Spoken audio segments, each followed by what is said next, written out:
आप सभी को, आप देख रहे हैं ताराचंद क्लासेस। आज की क्लास में हम पढ़ेंगे कार्यस्थल पर भेदभाव। और ये जो टॉपिक है वो नेक्स्ट क्लास के टॉपिक से भी क्या है, रिलेटेड है, जिसका नाम होता है यौन उत्पीड़न। ठीक है, सेक्सुअल हैरेसमेंट नाम से वो आता है टॉपिक। तो मतलब कि ये वाला ये यूनिट और अगली यूनिट दोनों एक दूसरे से मर्ज है, ज़्यादा डिफरेंट नहीं है। चलिए हम इसको स्टार्ट करते हैं। लिंग पूर्वाग्रह, जिसको बोलते हैं जेंडर बायनेस, लिंग पर पक्षपात। ठीक है ना, यानी कि एक जेंडर को ज़्यादा वरीयता देना, ज़्यादा इम्पोर्टेंस देना, और सेकंड जेंडर को इम्पोर्टेंस कम देना। यानी कि लिंग पूर्वाग्रह का मतलब है कि वह कार्य जिसमें महिलाओं के बजाय पुरुष का पक्षपात किया जाता है। ठीक है, लिंग पूर्वाग्रह का मतलब क्या है, वह कार्य जिसमें महिलाओं के बजाय पुरुषों का पक्षपात किया जाता है। ठीक है, और उसी तरीके से जो ये उत्पीड़न वाला, पक्षपात वाला जो टॉपिक है, ये LGBT में भी आता है। ठीक है, LGBT, लेस्बियन, गे, बाइसेक्सुअल, ट्रांसजेंडर वाला जो टॉपिक होता है, उनके साथ भी उसी प्रकार के भेदभाव होते हैं, लेकिन उनके थोड़े ज़्यादा हो जाते हैं। ठीक है ना, तो ये एक दूसरे से अटैच टॉपिक्स हैं। ओके, चलिए, इनकी जिस तरह का भेदभाव महिलाओं के साथ होता है वैसा उनके साथ भी हो जाता है। चलो, लिंग पूर्वाग्रह का मतलब है कि वह कार्य जिसमें महिलाओं के बजाय पुरुषों का पक्ष लिया जाता है। लिंग आधारित हिंसा, किसी व्यक्ति के विरुद्ध उसके लिंग के कारण निर्देशित हिंसा है। महिलाओं और पुरुष दोनों लिंग आधारित हिंसा का अनुभव करते हैं, लेकिन पीड़ितों में अधिकांश महिलाएं और लड़कियां हैं, है ना। लिंग आधारित हिंसा एक ऐसी घटना है जो लैंगिक असमानताओं से गहराई से जुड़ी हुई है और सभी समाजों में सबसे प्रमुख मानव अधिकारों के उल्लंघनों में से एक है। ठीक है ना, यह माँ के गर्भ से मृत्यु तक की महिलाओं के पूरे जीवन चक्र में प्रकट होता है। यानी कि लिंग आधारित जो हिंसा होती है वो हमेशा से पूरे वर्ल्ड का भी अगर देखा जाए या इतिहास भी उठा के देखा जाए तो पुरुषों के कंपैरिजन में, किसी अन्य लिंग जेंडर के कंपैरिजन में महिलाओं के साथ थोड़ा सा ज़्यादा उत्पीड़न हुआ है। ठीक है, मतलब उनकी जो मात्रा है वो ज़्यादा है। लिंग आधारित हिंसा, ठीक है, जो महिलाओं के गर्भ से लेके, यानी कि जब लड़की का एक जन्म होता है उसकी मृत्यु तक वो हिंसाओं का सामना करती रहती है। ओके, लिंग आधारित हिंसा की कोई सामाजिक या आर्थिक पृष्ठभूमि नहीं होती तथा ये सभी सामाजिक आर्थिक पृष्ठभूमि की महिलाओं और लड़कियों को प्रभावित करता है। यानी कि लिंग आधारित कोई आर्थिक पृष्ठभूमि नहीं है या सामाजिक नहीं है। कोई भी लड़की किसी भी स्तर की हो, आर्थिक स्तर पर हो या सामाजिक किसी भी लेवल में हो, महिलाओं के साथ कहीं ना कहीं उत्पीड़न होता है। कहीं छोटे स्तर पे होता है तो कहीं बड़े स्तर पे होता है, लेकिन उनके साथ किसी भी प्रकार का भेदभाव होता ही रहता है। ठीक है, चलो आगे देखते हैं। आपको आई होप, मैं उम्मीद करता हूँ कि समझ आया होगा। अगर इतनी सारी बात ना समझ आई हो तो लिंग पूर्वाग्रह का मतलब समझ लेना, वह कार्य जिसमें महिलाओं के बजाय पुरुषों का ज़्यादा पक्ष लिया जाता है। भले महिला भी उस काम को बराबर क्षमता से कर सकती है, ठीक है, लेकिन ज़्यादा इम्पोर्टेंस किसको दे देना, पुरुष को दे देना। ये होता है जेंडर बायनेस। अब ये छोटा सा और टॉपिक है यौन उत्पीड़न, सेक्सुअल हरेसमेंट, किसी भी तरह की यौन गतिविधि जिसमें सहमति ना हो। ठीक है, किसी भी तरह की यौन गतिविधि जिसमें सहमति ना हो उसको यौन उत्पीड़न कहा जाता है। ठीक है भाई, ये सिंपल सी डेफिनेशन में, जिसमें मंजूरी नहीं है और उनके साथ फिर भी ये ज़बरदस्ती वाला काम किया जा रहा है, उसे बोलते हैं सेक्सुअल हरेसमेंट, यानी कि यौन उत्पीड़न। इसको थोड़ा सा और एक डेफिनेशन देख लो। ये पूर्ण रूप से इच्छा के विरुद्ध की गई यौन गतिविधि होती है। ठीक है, इसमें आपके साथ किसी भी तरह के शारीरिक संपर्क बनाए जाने को शामिल किया जाता है। ये ना सिर्फ महिलाओं बल्कि बच्चों और पुरुषों के साथ भी हो सकता है। ठीक है, सेक्सुअल हरासमेंट ज़रूरी नहीं महिलाओं के साथ ही होती है, वो पुरुषों के साथ भी हो सकती है और बच्चों के साथ भी हो सकती है। ओके, ये जो टॉपिक है इसको और अच्छे से एक्सपेंड करके आप नेक्स्ट टॉपिक्स में, नेक्स्ट यूनिट्स वगैरह में भी आएंगे, वहाँ भी पढ़ेंगे। फ़िलहाल तो अभी हम ये सब, ये जेंडर्स बायर्स में भी आता है, ऑन वर्क प्लेस, यहाँ भी ये कनेक्ट होता है टॉपिक। चलिए आगे देखते हैं। जो जो आपको इम्पोर्टेंस लगे वो सारे टॉपिक आप क्या कर सकते हैं, नोट कर सकते हैं। और आपको इसकी PDF वगैरह चाहिए, अगर आपको लगता है स्क्रीनशॉट लेके खुद के नोट्स नहीं बनाने, यही देखना है तो PDF आपको टेलीग्राम पे मिल जाएगी, वहाँ मांग लेना। चलिए, रीडिंग, ये जो पूरा टॉपिक है, एक सिचुएशन है पूरी की पूरी, इसको हम एक बार देखते हैं। रीडिंग एक तरह से, चलिए, आज समाज का शायद ही ऐसा कोई क्षेत्र होगा जब महिलाओं ने अपना परचम ना लहराया हो। ठीक है, और आज, ठीक है ना, हर क्षेत्र में उन्होंने अपना एक स्थान बना लिया है, पर वह मुकाम हासिल करने में उनके सामने कई चुनौतियाँ आई है। घर से लेकर कार्यस्थल तक लैंगिक भेदभाव, फिर सत्तात्मक समाज और उसकी रूढ़िवादी विचारधारा होती है जो पुरानी सख्ताई से बनी हुई है, जिसमें किसी भी प्रकार का कोई चेंज नहीं है। रूढ़िवादी विचारधारा आदि जैसी कई तरह की चुनौतियों का सामना महिलाएं हर दिन कर रही हैं। हालांकि उनका ये संघर्ष यहीं तक सीमित नहीं रहता। कार्यस्थल में अपनी जगह बना लेने के बाद भी महिलाओं को कई तरह के लैंगिक भेदभाव, असमानता और उत्पीड़न का सामना करना पड़ता है। यानी कि वर्क प्लेस पे अगर वो सक्सेसफुल भी हो जाती हैं, फिर भी उनको कहीं ना कहीं किसी भी प्रकार का, चाहे डायरेक्ट हो चाहे इनडायरेक्ट हो, भेदभाव, उत्पीड़न, हिंसात्मक एक्टिविटी को फेस करना ही पड़ता है। और आज के टाइम में कॉर्पोरेट एरिया में भी बहुत सारी महिलाएं बहुत अच्छा वर्क करती हैं, लेकिन उनको एक हायर पोस्ट लेने में भी बहुत दिक्कत आती है। बट वो अगर हायर पोस्ट भी अगर वो ले लेती हैं, फिर पब्लिक के साथ कम्युनिकेट करने में भी बहुत दिक्कत आती है। ये होता ही है, यानी कि कॉर्पोरेट एरिया में महिलाओं की जो दर है धीरे धीरे कम होती जा रही है। चलो कोई नहीं, हाई लेवल तक विश्व स्तर, यहाँ पे वही लिखा है, विश्व स्तर कॉर्पोरेट क्षेत्र में महिलाओं का प्रतिनिधि रिप्रेजेंट कम है और कॉर्पोरेट हायरिंग या सामाजिक पैमाने पर प्रगति के साथ महिलाओं का निर्धारण कम होता जा रहा है। यानी कि अलॉटमेंट ये सब वगैरह उनके क्या हो रही, कम होती जा रही है। वही बातें जो बताई गई हैं ऊपर। चलो आगे देखते हैं। महिलाओं को उनके कार्यस्थल पर विशेष रूप से उनके लिंग के आधार पर ही देखा जाता है।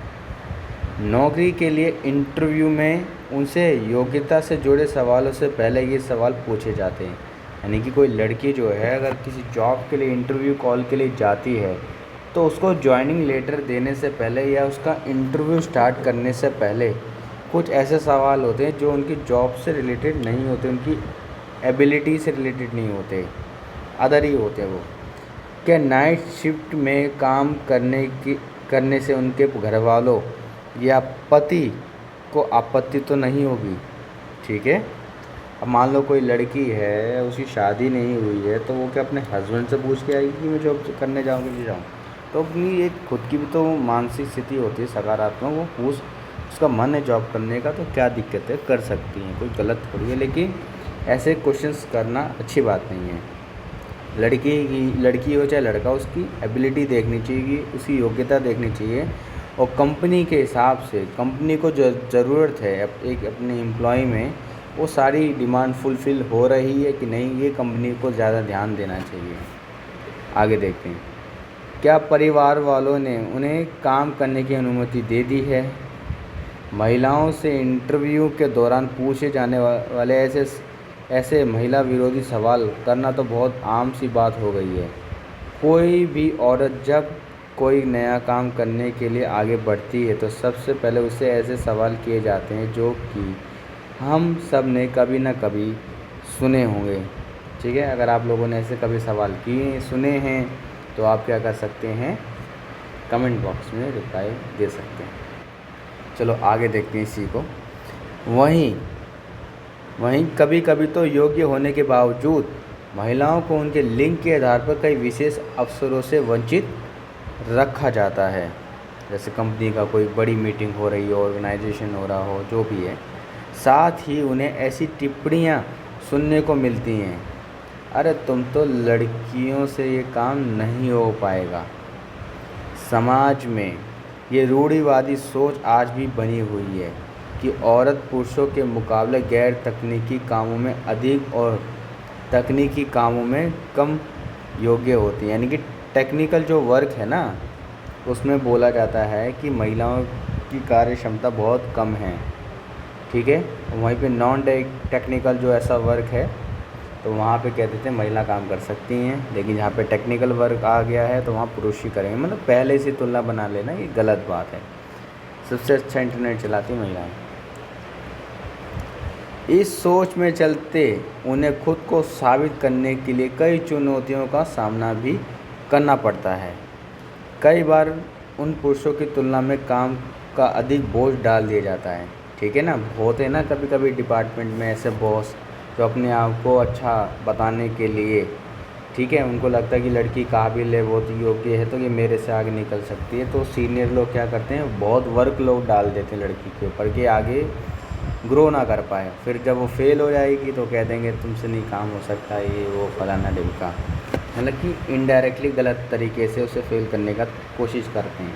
होता है कहीं कहीं ये सब, लेकिन जो कि ऐसी मानसिकता वाले लोगों को नहीं करना चाहिए, ये गलत बात है। क्योंकि तुम उसके टैलेंट को वो समझोगे नहीं, ठुकराओगे, तो ऑब्वियसली बात है अच्छा टैलेंट जो है किसी और फॉर्म में जाएगा, वो फॉर्म उसको समझेगा, अपॉर्चुनिटी देगा, और वो फॉर्म क्या है आगे बढ़ेगी। ठीक है, और ये उसी जो फॉर्म में पहले से वो काम करे उस फॉर्म वाले समझेंगे नहीं, वो उनकी कंपनियां बहुत जल्दी बंद होगी। ठीक है, तो टैलेंट को समझना चाहिए। आगे देखते हैं।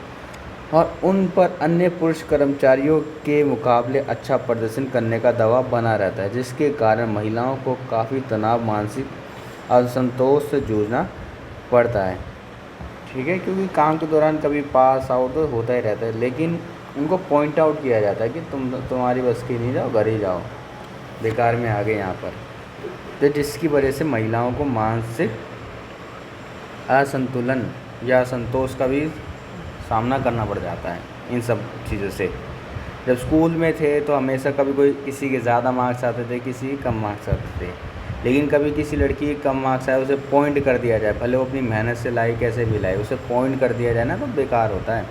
वहीं किसी लड़की के कम मार्क्स आ रहे हैं, उसको क्या करना, थोड़ा सा वो करना, परसेंट उसकी सहायता करना, उसका उत्साह बढ़ाना कि जो क्या हो गया, कमी तो आए हैं लेकिन तुम अपनी मेहनत से लाए हो, तो नेक्स्ट टाइम देखो उसके रिज़ल्ट कितना अच्छा ग्रो करता है, बहुत बढ़िया रिज़ल्ट आता है। तो कभी किसी की पॉइंट आउट नहीं करना चाहिए, बल्कि उसको सराहना चाहिए, उसे हेल्प करनी चाहिए, सकारात्मक बुद्धि बनाए रखनी चाहिए। आगे देखते हैं। कार्यस्थल पर महिलाओं की इसी मजबूरी का फ़ायदा भी उठाया जाता है। ठीक है ना, ये बहुत ज़्यादा होता है आज के टाइम पे कि वे अपने साथ हो रही इन जातियों यानी जो भी मिस एक्टिविटीज़, मिस मैनर्स वाली एक्टिविटी जो हो रही है, ना तो ज़्यादा विरोध करेंगी और ना ही घर पर बता सकेंगी। क्योंकि वो ऐसा इसलिए होता है, ऐसा इसलिए क्योंकि ये बात हम सब जानते हैं कि अधिकतर महिलाओं को अपने घर वालों से बाहर काम करने की अनुमति विशेष शर्तों पर दी जाती है, और अगर वह घर पर अपनी परेशानियों का जिक्र करेगी तो काम छोड़कर घर पर रहने की हिदायत मिलेगी। अक्सर इसी बात का फ़ायदा उठाकर उनके बॉस, सहकर्मी भी उनका शारीरिक, मानसिक व शोषण प्रयास करते हैं। ठीक है, ये होता ही है ये, क्योंकि घर में बताएंगी तो क्या हो जाएगा, फिर घर में रहने की हिदायत दे दी जाएगी, घर में ही रहो। ठीक है, या हस्बैंड से परमिशन लो, या फिर शादी के बाद देखना जो हस्बैंड बोलेगा, लड़के घर वाले बोले उसी के हिसाब से डाल लेना। मतलब कि खुद की सेल्फ सिलेक्शन वाली ख़त्म, अधिकार ख़त्म, तो ये गलत है। लड़की अब मेहनत करना चाहती है, आगे बढ़ना चाहती है, लेकिन ये रोक देते हैं, ये लोग मौके का फ़ायदा उठाते हैं, ये बेकार बात है। ठीक है, ऐसा नहीं करना चाहिए। उसी तरीके से आजकल ऐसी पॉलिसीज़ बनाई जा रही हैं, इम्पोर्टेंस दी जा रही है, जो महिलाएं हैं वर्क फ्रॉम होम उन्हें दे दिया जाए। क्यों दे दिया जाए भाई, एक बार उससे पूछ तो लो कि वो करना चाहते हैं कि नहीं करना चाहते, तो आपको अपने आप सर्वे मिलेगा। क्योंकि ऐसा करने से क्या होगा, तो पुरुषों की मानसिकता वो फिक्स हो जाए कि ये जो महिलाएं हैं उनको घर में ही रह के काम करना चाहिए, जिससे समाज की जो एक्टिविटीज़ हैं और बंधे जाएंगी, महिलाएं बाहर नहीं आ पाएंगी। ये हर महिला का अपना अपना डिसीज़न होना चाहिए। ठीक है, कि वो किस तरीके से काम को मैनेज करें, और ये कंपनी के ऊपर वर्क जो भी उनका मैनेजमेंट होता है काम करने का, उस पर भी निर्भर करना चाहिए कि कब कब कैसे कैसे टाइम पे सभी एम्प्लॉयज़ को ऑफिस में आना है, कब नहीं आना है, घर में भी कर सकते हैं, जैसा जैसा हो वो ऑफिस जो है अपने हिसाब से मैनेजमेंट की पॉलिसीज़ बना के कर सकता है, लेकिन पहले से ही एक जेंडर को सिलेक्ट करके वर्क फ्रॉम होम भेज देना ये गलत बात होगा। ठीक है, उनको पहले से ही सीमित कर दिया जाएगा तो ये गलत चीज़ें होंगी, क्योंकि ऑफिस में क्या बड़े बड़े डिसीजन लिए जा रहे हैं उसके बारे में पता ही नहीं होगा। तो ऐसा ऐसा मुझे लगता है कि ये नहीं करना चाहिए, क्योंकि हो सकता है ये हर लड़की का अपना अपना डिसीज़न होना चाहिए, क्योंकि कुछ हफ्ते में कुछ इंपॉर्टेंस डेज़ होते हैं, महीने की कुछ इंपॉर्टेंस डेज़ होते हैं। ठीक है, तो ऐसे मोमेंट में जहाँ पे लड़की को जेन्युइन ज़रूरत है तो उसे वर्क फ्रॉम होम कर देने की परमिशन दे देनी चाहिए, बट एक सेपरेटली फ़िक्स कर देना ये ठीक नहीं होगा, ऐसा मेरा मानना है।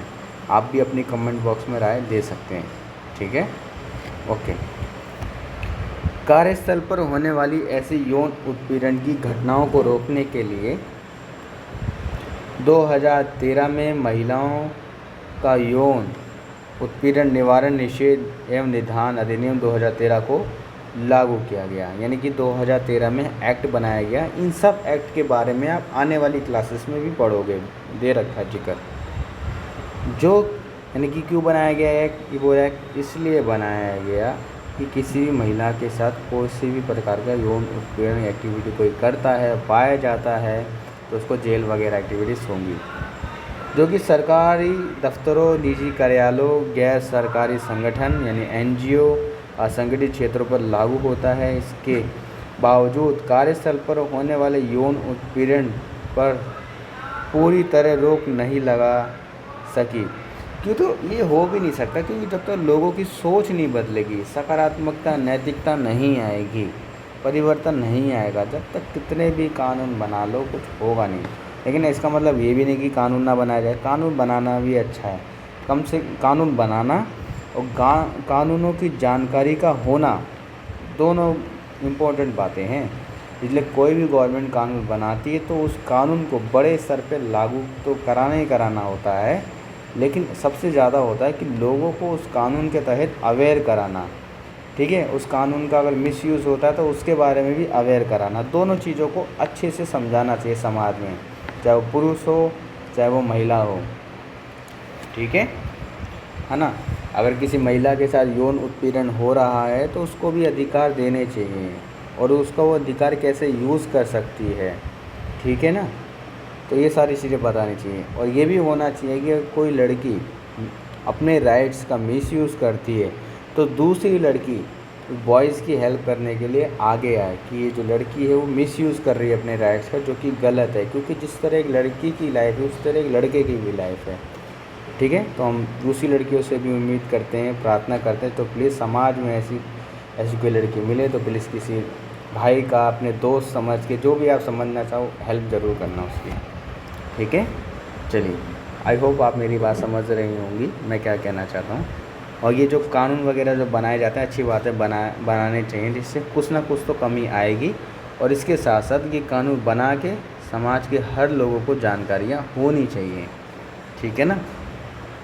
अब बहुत सारी लड़कियों को ये भी नहीं पता होगा कि 6 बजे के बाद किसी महिलाओं को थाने में नहीं बुलाया जा सकता, विशेष स्थिति में बुलाया जा सकता है, मजिस्ट्रेट के साइन होते हैं, अन्यथा उससे पहले भी नहीं बुला सकते 6 बजे के बाद शाम को, और सुबह मॉर्निंग की 6 बजे के बाद, चलो जो भी है।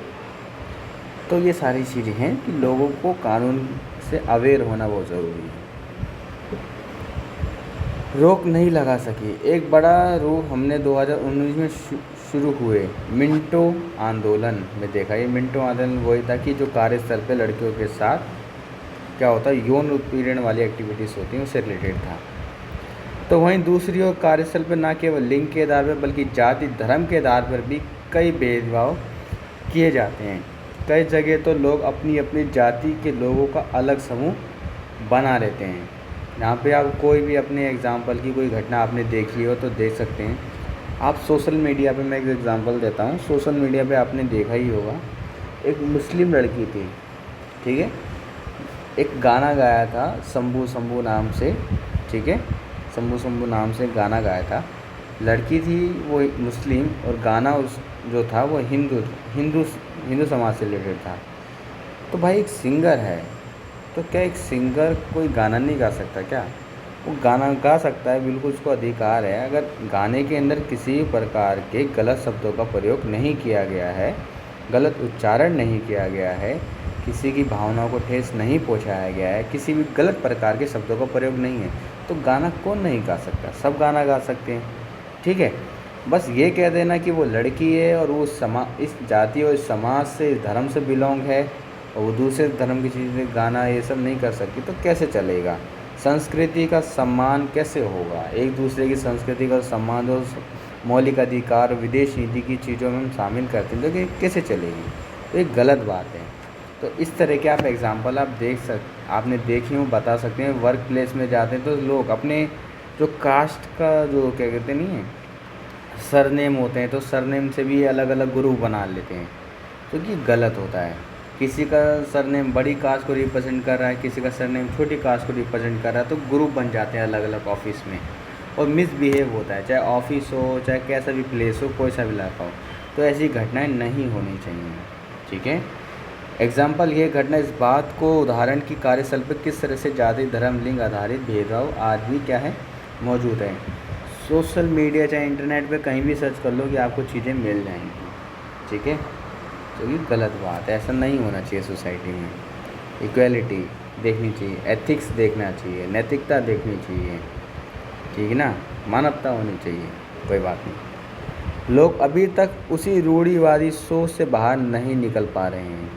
कार्यस्थल पर लोग होने वाले ये भेदभाव व्यक्ति के मानसिक स्वास्थ्य पर भी बुरा प्रभाव डालते हैं, क्योंकि वो तो हमेशा यही सोचेगा यार हम तो इस कास्ट से बिलोंग्स हैं, या हम लड़की हैं, हमारे साथ ऐसा हो रहा है, हमें तो ऐसे ही रहना पड़ेगा, सिमट कर रहना पड़ेगा। तो ये तो गलत हो जाएगा, ठीक है ना। ओके, जैसे एक टॉयलेट प्रेम कथा आई थी, सब गांव की महिलाएं जाती थी, ये तो तुम्हें भी जाना पड़ेगा, ऐसे क्यों भाई? वो उसकी डिमांड है अपनी, वो कर सकती है, तो ऐसा नहीं करना चाहिए। ओके, गलत बात है, क्योंकि अगर किसी लड़की ने एक बार किसी चीज़ को एक्सेप्ट कर लिया, मान लिया, तो आने वाली जनरेशन भी उसी चीज़ को मानेगी, तो ये गलत है। तो अपने आप को सिमटती जाएंगी, गलत है। हर किसी को विचार करने का अधिकार है, राइट्स करने का मांग है, सब कुछ है। इन भेदभाव को तो हमारे संविधान ने सालों पहले ही कानूनी तौर पर गलत ठहरा दिया गया था। भीमराव अम्बेडकर जी के द्वारा जो भारतीय संविधान बनाया गया था, उन्होंने पहले ही ये सारी चीज़ें, बुराइयाँ और रूढ़िवादी विचारधाराओं को समाप्त कर दिया गया था। लेकिन आज भी कहीं ना कहीं रूढ़िवादी व्यवस्था फैली हुई है, बेकार है। पर यह बात समाज आज भी स्वीकार नहीं कर पा रहा, जिसके चलते लोगों को उनकी जाति धर्म आदि के आधार पर हो रहे भेदभाव के कारण समस्याएं झेलनी पड़ रही हैं। तो ये गलत है। आपने कभी इंटरनेट पर सर्च करोगे, ऐसे पता नहीं कितने लोग हैं जिनके साथ सोसाइटी में मिसबिहेव वगैरह होता है, तो वो विदेश, उनका जो टैलेंट होता है एक्सेप्ट नहीं करते, अपॉर्चुनिटी नहीं देते, तो वो क्या करते हैं, विदेश चले जाते हैं। जब सोशल मीडिया पे ये सब पोस्ट करते हैं, समाज राइट नहीं दे रहा, दूसरे विदेशों से उनको अधिकार मिलता है, अपॉर्चुनिटी मिलता है, तो वो वहाँ शिफ्ट हो जाते हैं। तो गलत है ना, ये सारी चीज़ें, बुराइयाँ ख़त्म करनी चाहिए हमारे देश में। इक्वालिटी, सबको अपॉर्चुनिटी राइट्स मिलने चाहिए, जिससे हमारे देश का स्वयं विकास हो, आगे बढ़े। तो हम यही वो सारी चीज़ें थोड़ी सी पॉइंट में। कार्यस्थल पर लिंग भेदभाव, पहला है लिंग भेद। लिंगवाद एक प्रकार का कार्य वातावरण जिसमें लिंग पूर्वक है, जो अधिकांश भाग के लिए लिंग के आधार पर एक प्रतिनिधि के असाधारण या अनुचित व्यवहार का संकेत करता है। महिलाओं को अनुचित भर्ती करने, वेतन भिन्नता और कई अन्य तरीक़ों से इसका सामना करना पड़ता है। यानी जो महिलाएं, उनकी अनुचित गलत तरीके से भर्ती होती है, तो भर्ती हो जाने के बाद जो सैलरी है, काम एक जैसा है महिला और पुरुष का, लेकिन सैलरी अलग अलग है, काम करने के तरीके भी अलग अलग हैं। मतलब कि काम एक ही करना है, लेकिन महिलाओं को अलग कंडीशन देते हैं, ऐसे करो, तो ये बेकार हो जाएगा। निहित पूर्वाग्रह, इसमें बोला गया है, सिंपल सा क्या है, महिलाओं को पहले से ही समझ लेना कि इनकी तो क्षमता कम है, इनमें ज़्यादा काम करने की क्षमता नहीं है, पहले से ही कम समझ लेना दूसरे जेंडर के कंपैरिजन में, जो कि गलत बात है। यौन उत्पीड़न, तो वही है सेक्सुअल हैरेसमेंट हम पढ़ रहे हैं। यौन उत्पीड़न और घात एक दोषी प्रकार का लैंगिक भेदभाव है, जिसमें यौन प्रकार का कोई भी सहज आचरण शामिल है, ठीक है। यानी कि बिना मंजूरी के की गई सेक्सुअल एक्टिविटी बेकार है, गलत है ये। जो कार्य निष्पादन में बाधा डालता है। ठीक है, एक महिला व्यवसाय को प्रभावित करता है या एक अमित्र अनफ्रेंडली कार्यस्थल बनाता है। ठीक है, जो कार्यस्थल एक फ्रेंडली होना चाहिए, लेकिन इन सब गंदी एक्टिविटीज़ की वजह से वो जो फ्रेंडली इन्वायरमेंट होता है वो अनफ्रेंडली इन्वायरमेंट हो जाता है, अमित्र वातावरण। कार्यस्थल में भद्दे व्यवहार के उदाहरण अनुचित यौन चुटकुलों से लेकर यौन गालियों के उपयोग और गैर सहमति से संपर्क तक हो सकता है।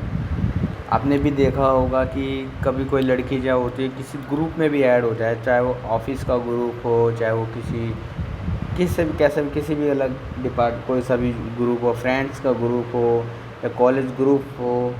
ठीक है, तो उसमें क्या होते हैं कि अननोन लड़के या जो भी हो नंबर निकाल लेते हैं, उसके विदाउट परमिशन उसे मैसेज कर देते हैं। चलो फर्स्ट टाइम मैसेज कर दिया, लेकिन जानबूझ के अब कोई लड़की रिप्लाई नहीं कर रही है, फिर उसको गलत कमेंट्स करना। ठीक है, या नंबर फिर लड़की ब्लॉक कर देती है, फिर इसको अननोन नंबर से करना या फिर दूसरे प्लेटफॉर्म से करना, व्हाट्सएप पे ब्लॉक मार देता, टेलीग्राम पे आ जाना। तो ये गलत बात है, ऐसा नहीं करना चाहिए। ठीक है, ये गलत सोच वाले लड़के होते हैं, ऐसा नहीं करना चाहिए। ज़बरदस्ती की बात और ज़बरदस्ती के मैसेज बेकार बात है, नहीं करना चाहिए। बात दो तरह से होती है, एक तरफ से नहीं होती। लिंग आधारित हिंसा के विभिन्न कारण में शामिल सामाजिक, राजनीतिक, सांस्कृतिक कारण, ये सारे के सारे आप क्या पढ़ सकते हो। देखो हम भी बताते थे, भेदभावपूर्ण सामाजिक, सांस्कृतिक, धार्मिक, कानून, मापदंड तथा व्यवहार जो महिलाओं और लड़कियों को हाशिए पर रखते हैं, हाशिए का मतलब होता है बुरी स्थिति में रखते हैं, उनके अधिकार को मान्यता प्रदान करने में क्या है, ये विफल हैं, यानी असफल हैं। महिलाओं के खिलाफ हिंसा को सही ठहराना अक्सर लिंग संबंधी रूढ़िवादियों के इस्तेमाल किया जाता है, क्योंकि ये क्या है, गलत है। ओके, सांस्कृतिक मापदंड अक्सर यह तय करते हैं कि पुरुष आक्रामक, नियंत्रित करने वाले प्रभावी होते हैं। ठीक है, ये आप एग्जाम्पल आप वहाँ से जैज़ भाई रणवीर सिंह की मूवी आई थी, उसमें देख सकते हैं, जो रणवीर सिंह की दूसरी शादी करा रहे होते हैं।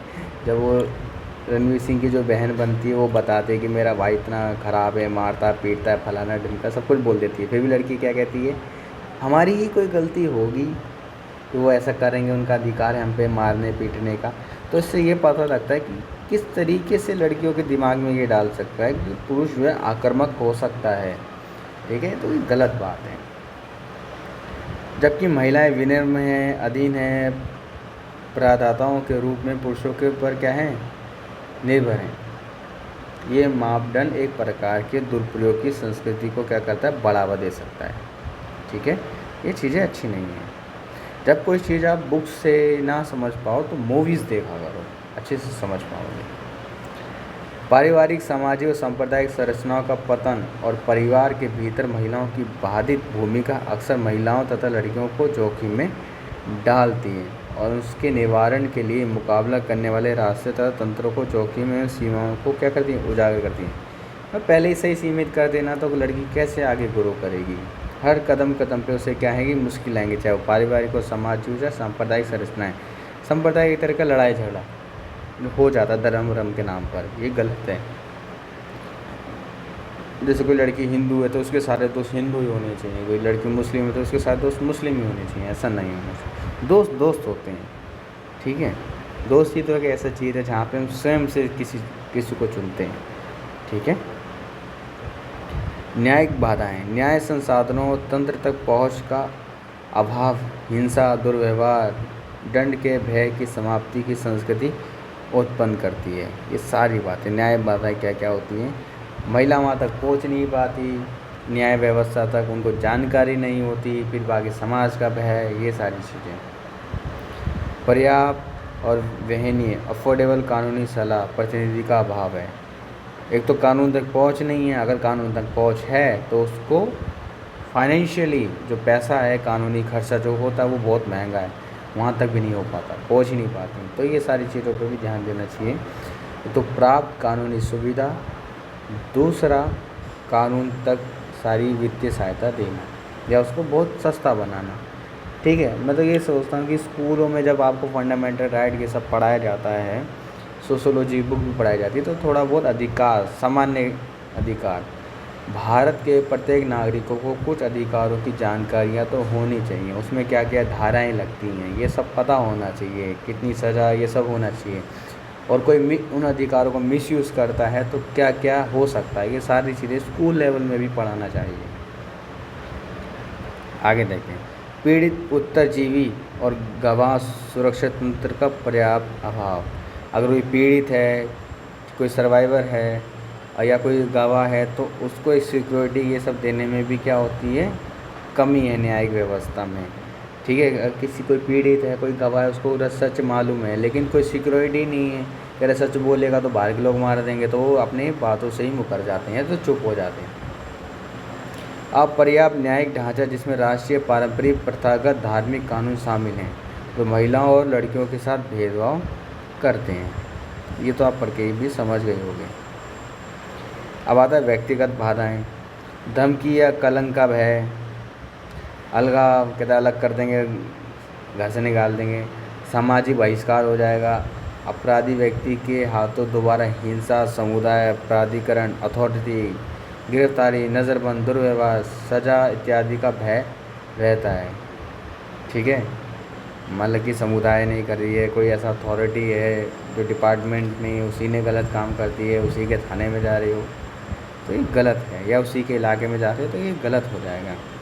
मानवाधिकार के बारे में मतलब कि यहाँ पे क्या हो जाती है, व्यक्तिगत कमज़ोर हो जाता है इन सब सिचुएशन में। तो न्यायिक व्यवस्था और समाज को मजबूत होना पड़ेगा, किसी के साथ गलत हुआ है तो आवाज़ उठाएं और समर्थन करें। मानवाधिकारों के बारे में जानकारी की कमी और उपचार कैसे और कहाँ करना, ये सब ह्यूमन राइट्स के बारे में। ठीक है, ये सारी जानकारी जो महिलाओं के पास क्या होती है, बहुत कम होती है, जो कि उन्हें होनी चाहिए। अब इसमें और लिखा है, निम्नलिखित कारणों से महिलाओं की उन्नति मतलब उनकी ग्रोथ में लैंगिक हिस्सा सबसे बड़ी बाधाओं में से एक है। तो ये सारे के सारे टॉपिक्स हैं, बहुत सारे ये हैं। आप देखना चाहो तो देख सकते, इसको आराम से करके पढ़ लेना। वीडियो जो है बहुत ज़्यादा लंबी हो जाएगी, ये अब 30 मिनट से तो ज़्यादा हो ही गई है, तो अब देख लो इसको सारा एक एक करके। ये नॉर्मली सारे के सारे वर्ड्स हैं। ये महिलाओं के स्वास्थ्य के सभी पहलू, शारीरिक, यौन, प्रजनन, मानसिक, व्यवहार संबंधी स्वास्थ्य को बुरी तरह प्रभावित करता है। हिंसा, लैंगिक हिंसा, इस प्रकार उन्हें अपनी पूर्ण क्षमता का एहसास होने से क्या है, रोक सकता है। यानी महिला जो अपनी एक्चुअल फुल स्ट्रेंथ को समझ ही नहीं पाती, इन सारी एक्टिविटीज़ को इतना दबाव डाल देते हैं उनके ऊपर। तो उसी तरीके सारी की सारी चीज़ें।